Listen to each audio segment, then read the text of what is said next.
আগামী মাসেই ৮০ বছরে পা দিতে যাচ্ছেন ডোনাল্ড ট্রাম্প। বয়স বাড়লেও নিজেকে এখনও আগের মতোই কর্মক্ষম ও ফিট দাবি করছেন মার্কিন প্রেসিডেন্ট।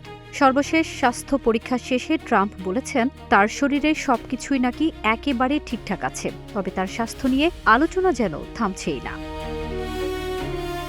২৬ মে যুক্তরাষ্ট্রের মেরিল্যান্ডে অবস্থিত Walter read national military medical সেন্টারে নিয়মিত স্বাস্থ্য পরীক্ষা করান ট্রাম্প। পরে নিজের সামাজিক যোগাযোগ মাধ্যম ট্রুথ সোশ্যালে দেয়া এক পোস্টে তিনি জানান, পরীক্ষায় বড় ধরনের কোনো সমস্যা ধরা পড়েনি, যদিও পরীক্ষার বিস্তারিত তথ্য প্রকাশ করা হয়নি। ট্রাম্প বরাবরই নিজেকে সাবেক প্রেসিডেন্ট জো বাইডেনের চেয়ে বেশি কর্মঠ ও সুস্থ বলে দাবি করেন। পারফেক্ট ব্লেন্ডের ফ্রেশ মশলা, ভালোবাসার স্বাদ অটুট থাক। তবে গত এক বছরে তার শারীরিক অবস্থার কিছু বিষয় নিয়ে নতুন করে প্রশ্ন উঠেছে। সম্প্রতি তার ঘাড়ে লালচে দাগ ও ফুসকুড়ি দেখা যায়।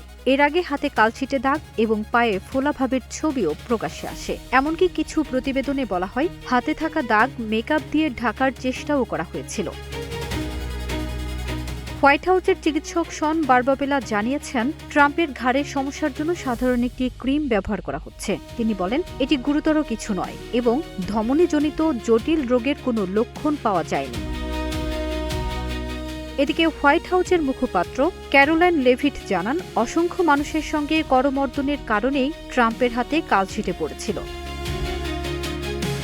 এরই মধ্যে কয়েকটি গুরুত্বপূর্ণ বৈঠকে ট্রাম্পের চোখ বন্ধ করে বসে থাকার ভিডিও ভাইরাল হয়। সমালোচনার জবাবে ট্রাম্প বলেন, তিনি ঘুমাচ্ছিলেন না, বরং চোখ বন্ধ করে দ্রুত সেখান থেকে বের হওয়ার অপেক্ষা করছিলেন।